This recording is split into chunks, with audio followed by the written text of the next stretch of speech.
안녕하세요. 로드에릭입니다. 오늘은 그 카메라의 방향, 즉 시선 방향이죠. 카메라의 방향, 시선 방향과 드론 진행 방향의 차이점에 대해서 설명을 드리려고 영상을 만들었습니다. 그 영상을 보시기 전에 잠시 여기 영상 하나 보실까요? 자, 보시면요. 보통 이제 그 FPV 드론 날리는 사람들이 이런 것들을 보면 유혹을 많이 느끼더라고요. 이렇게 그 좁은 구멍 안에 여기다가 이제 집어넣는 거거든요. 근데 보시면은 여기 이제 저 삼각형으로 되어 있는 저 안에 넣기 위해서는 이제 좌우도 맞아야 되고요. 높이도 맞아야 되고 굉장히 조심해서 들어가야 되겠죠. 자, 그럼 이제 볼까요? 자, 그럼 이렇게 좀 아래로 내려가면서 들어갑니다. 들어간 다음 보시면은 계속해서 고도하고 이걸 유지를 해야겠죠. 그런데 여기 잘 보세요. 보시면 시선 방향이 카메라가 지금 약간 위로 올라가 있는 상태이기 때문에 시선 방향이 여기 지금 그 십자가 표시가 위쪽으로 되어 있습니다. 십자가 표시가 위쪽으로 되어 있고, 그 다음에 실제 드론은 이 위쪽이 아닌 이 정면, 여기 있죠.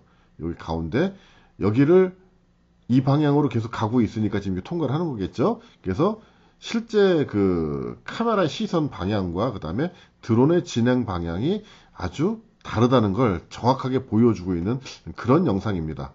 보시면요. 끝까지 드론이 저기 지금 마지막 저 지점까지 이동을 하고 있죠. 자, 그러면 우리가 알고 있는 카메라 시선이라는 것이 어떤 걸까요? 이 카메라 드론에 보시면요. 드론에 카메라가 있는데 그 DJI 드론 같은 경우는 카메라 각도를 중간에 바꿀 수가 있어요. 비행 도중에 아시겠지만 그럴 때 그럼 화면에 보이는 영상은 어떤 영상이냐? 이 드론 방향과는 전혀 상관없이 카메라가 가리키고 있는 방향입니다. 그래서 가운데 십자 모양도 있죠. 보통 십자 모양되어 있는 거는 가로 세로 딱 중심점에 이 십자가 있고요. 그래서 고글 화면이 보이게 됩니다. 그러니까 결국은 무슨 얘기냐면 화면에 보이는 그 십자 표시는 드론의 진행 방향이나 이런 것의 의미가 아니고 화면의 중심이다라는 의미밖에 없어요. 근데 예를 들어서 카메라 각도가 약 45도일 때 제 경험으로 봐서 한 100km 정도? 100km 남짓 정도? 그 정도일 때 보니까 대충 이 카메라의 시선 방향하고 그 다음에 드론 진행 방향하고가 일치하더라고요. 물론 이거는 이제 그 모터의 레이트를 얼마를 했느냐 뭐에 따라서 좀 차이가 나고 또 바람의 영향에 따라서 좀 차이가 나기 때문에 뭐 정확하게 일치하진 않습니다. 이건 조종하는 사람 습관에 따라서 좀 차이가 나긴 해요. 근데 대충 그 드론 속도하고 카메라 각도의 영상은 제가 만든 로드에릭 넘버 024 24번 영상에 그 관계가 좀 있으니까 필요하시면 그걸 참조하시면 되겠습니다. 그래서 어느 정도까지 정확하게 속도가 대략 맞으면 이 진행 방향하고 카메라 방향이 딱 맞아서 정확히 중간에 그 십자 모양이 이 드론의 진행 방향인 경우도 있습니다. 하지만 실제로 그 드론을 조종을 해보면 드론 조종 속도는 조종은 이제 빨라졌다 느려졌다 하기도 하기 때문에 실제 이렇게 딱 맞아 있는 경우는 없고요. 거의 대부분의 경우 아마 이런 식으로 동작을 할 겁니다. 예를 들어서 카메라 각도가 45도일 때 속도가 그냥 20m 약간 느린 경우는요. 카메라가 위쪽을 쳐다보게 돼요. 그래서 실제로 내가 통과해야 될 지점은 이 지점이고 그 다음 진행 방향도 이 지점이지만 화면상에 보이는 건 어떻게 돼요? 플러스가 위쪽에 있어 가지고 내 진행 방향보다 더 위쪽에 이 십자 표시가 나타나게 되는 이런 현상이 나타나고요. 그 다음에 내가 이 각도보다 더 빠르게 동작을 하게 된다면 카메라가 아래쪽을 바라보기에는 더 많이 기울이게 되니까 더 많이 기울이게 돼서 카메라가 아래쪽을 바라보는 현상이 생겨서 실제 드론의 진행 방향은 이쪽일지라도 십자가 모양은 진행 방향보다 아래쪽에 나타나는 경우가 있습니다. 그럼 실제로 드론 갖고 하기는 어렵고 그러니까 시뮬레이터를 가지고 한번 확인을 해볼까요? 자, 이게 이제 시뮬레이터 화면인데요. 이게 조종 예를 들어놨으니까 한번 보도록 하겠습니다. 자, 지금 여기 들어가는데 요 순간입니다. 요 순간 보세요. 자, 요 순간이에요. 자, 요 순간에 보시면 지금 십자 표시는 어디에 있습니까? 이거보다 위쪽에 있죠.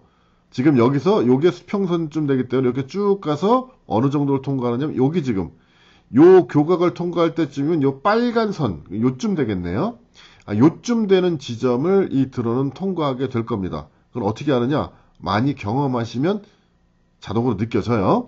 자, 그래서 그러면은 다음 영상을 계속 보도록 할게요. 실제로 그 지점을 지나가는지 한번 확인해 봅시다. 자, 보시면 그렇죠. 대충 그 지점 지나가는 거 맞죠?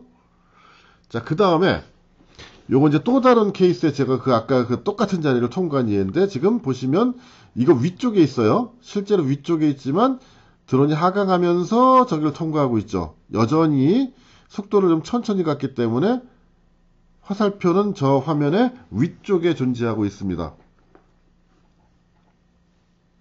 자, 그 다음에 이제 다른 영상을 볼게요.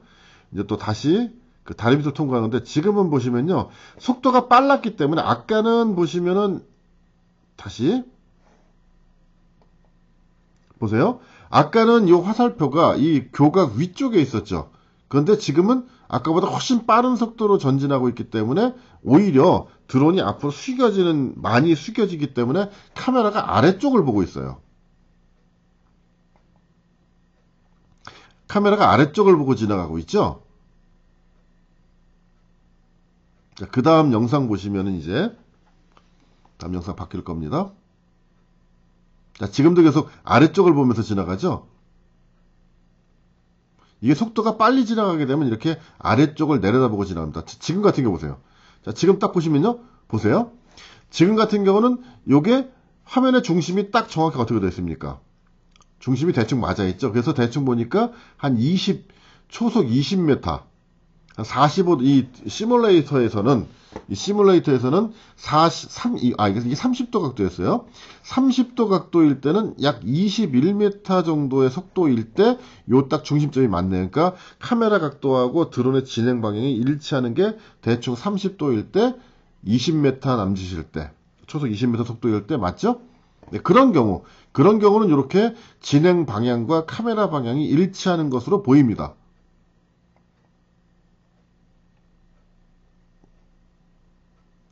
자, 다시 한번 조금 볼까요? 자, 여기 보세요. 여기 보시면 정확히 어떻게 되어 있어요. 요 지점을 실제로 통과하거든요. 요 지점을 실제로 통과해서 들어가는데 속도가 대충 요 정도일 때, 30도일 때 22m, 23m 정도. 근데 이거는 드론에마다 다 달라요. 드론의 성능에 따라 다르기도 하고, 그 다음에 뭐 그 당시 그 레이트 값을 얼마나 했느냐에 따라 다르고 다 다르기 때문에 이게 뭐 몇 도일 때, 그 다음에 속도가 얼마일 때 정확하게 카메라 각도에 일치한다, 이거는 없어요. 그야말로 자기 드론에 맞춰서 자기가 그 값을 대충 찾아야 됩니다. 그래서 보시면요, 요거 지금 적당히 맞아 있으니까 딱 제대로 지나가고 있죠. 요건 지금 카메라 각도하고 속도하고 아주 딱 일치해서 카메라 각도와 진행 각도가 딱 일치한 그런 케이스의 예입니다. 자, 그래서 결론을 말씀드리면 아마 이렇게 말씀드릴 수 있을 것 같아요. 십자선에 속지 말자. 이 십자 표시 있죠? 이 십자 표시 말고도 이게 대각선 표시도 되고요. 대각선 표시도 나와요. 대각선 표시도 나오고, 그 다음에 이렇게 격자 모양도 그 옵션에 있습니다. 그래서 이 격자 모양도 옵션에 있어서 이렇게 격자 모양도 나오고 하는데, 저 같은 경우는 이 대각선 모양이나 격자 모양, 그리고 가운데 이 십자 모양을 전부 다 지웠습니다. 그걸 지운 건 두 가지 이유 때문에 그래요. 첫 번째 이유는 뭐냐면, 좀 전에 말씀드렸던 것처럼 이 십자선이 드론의 진행 방향과는 전혀 상관이 없습니다. 십자선이나 대각선이나 이런 것들이 드론의 진행 방향과는 전혀 상관이 없기 때문에 이게 드론을 운전하는 데 있어서 뭔가 도움이 전혀 되질 않아요. 그 다음에 두 번째는 오히려 해를 끼칩니다. 어떤 경우에 해를 끼치냐면, 특히나 이런 그 가로선 같은 경우 있죠. 가로선 같은 경우는, 대각선 같은 경우 전기줄이 이 각도로 이렇게 어리더리 같이 지나가고 있으면 이 대각선 때문에 전기줄이 안 보일 때가 있어요. 그래서 대각선인 줄 알고 휙 지나갔는데 보니까 전기줄이어서 팍 걸려가지고 뭐 추락한다든가 이런 경우도 많거든요.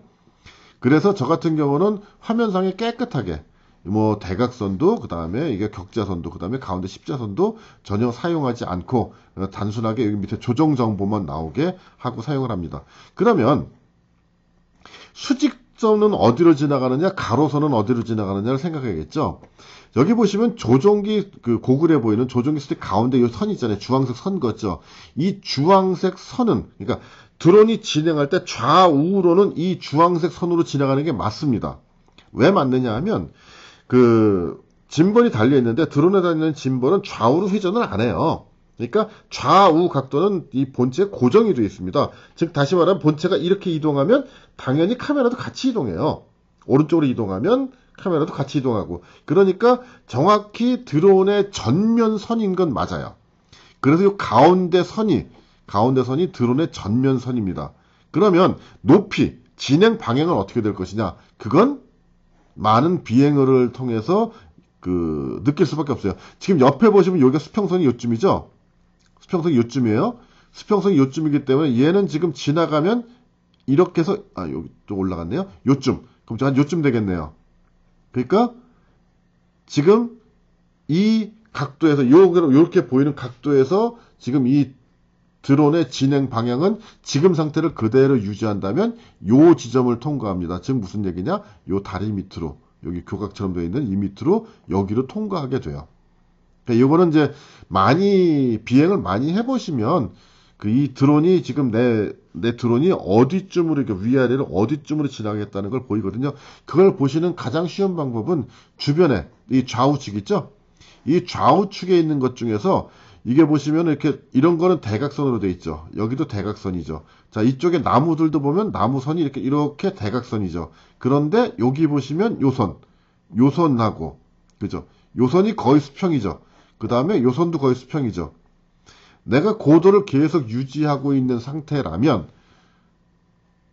그러면 그 좌우측에 있는 그 수평에 가장 근접한 선, 그 선이 쭉 가서 소실점, 이걸 소실점이라고 해요. 쭉 가서 만나는 요 점이 바로 진행 방향이 됩니다. 그래서 요 옆에 수평이 되는 그런 선을 찾는 게 빨리 그런 걸 찾아야 돼요.